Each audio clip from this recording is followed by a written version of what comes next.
big wins all around. All right, last of our prepared questions before we go to the audience questions. This is about public employee pensions. There's a widespread perception that public employee retirement obligations are unsustainable over the long term. First is a yes/no question. Do you believe this is true?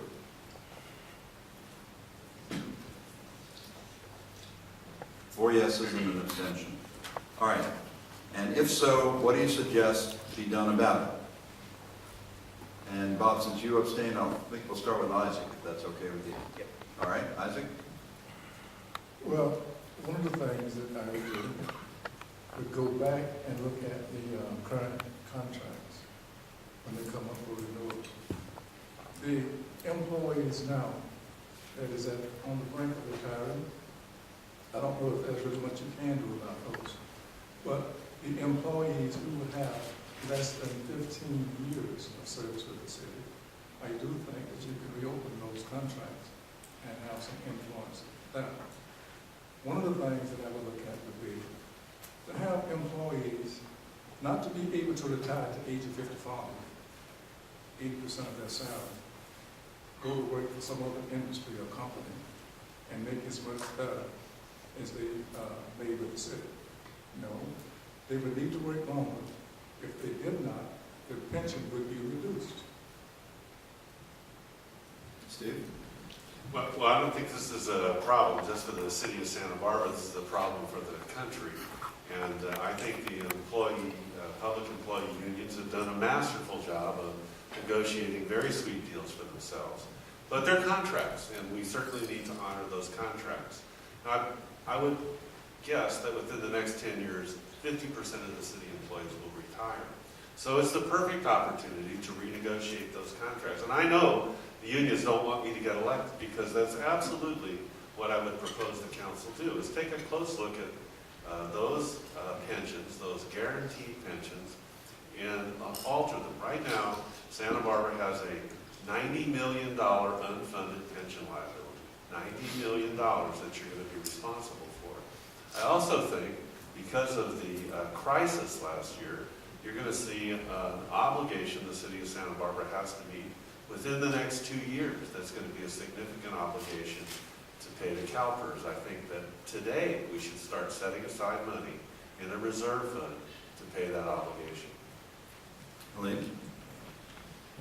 This is a very serious issue. It's also a statewide issue, and to be realistic for the city of Santa Barbara to take up pension reform by itself, I think it's actually quite short-sighted in terms of being able to recruit and retain qualified employees, especially amongst our police and firefighters.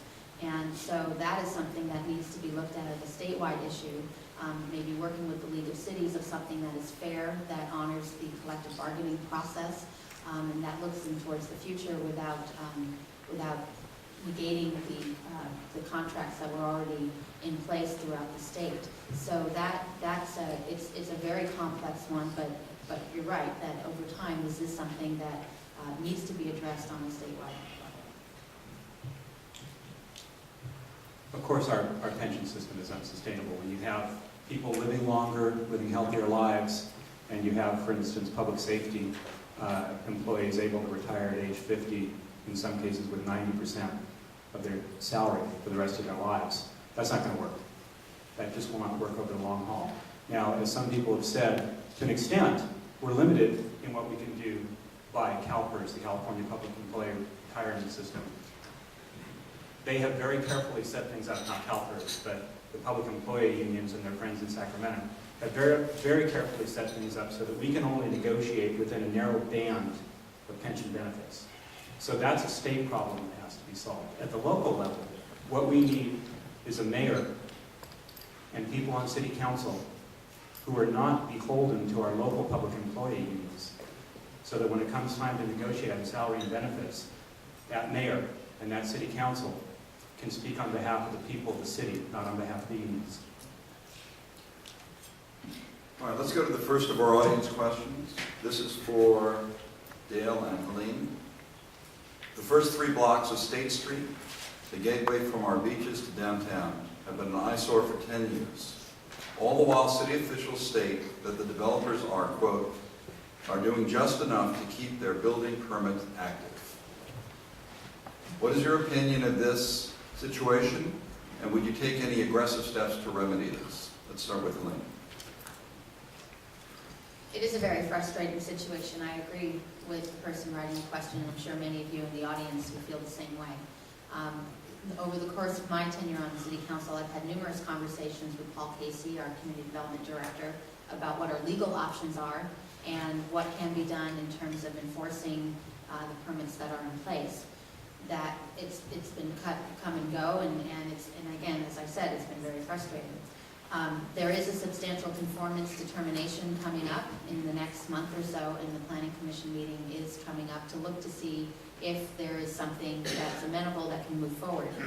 The issue for me is, what is the alternative if the permits lapse? And I'm very concerned that if we start back from square one, we'll have another decade of fallow ground there. But I agree that there needs to be some additional effort between the city and the owners there of cleaning up the area and keeping it. I'm glad Hotspots is back. I think that's a good one step, but it's only one small step. And Dale? Mountain Funding, the current owner of the project, has proposed a completely revamped project that gets rid of the original timeshares and replaces it with hotel rooms, which of course, if that ever happened, that would be attractive, I think, for a lot of people, especially the city of Santa Barbara right now. The problem is this a real project? Or is this another stalling tactic to get them another 5 years until somebody else takes the property out their hands?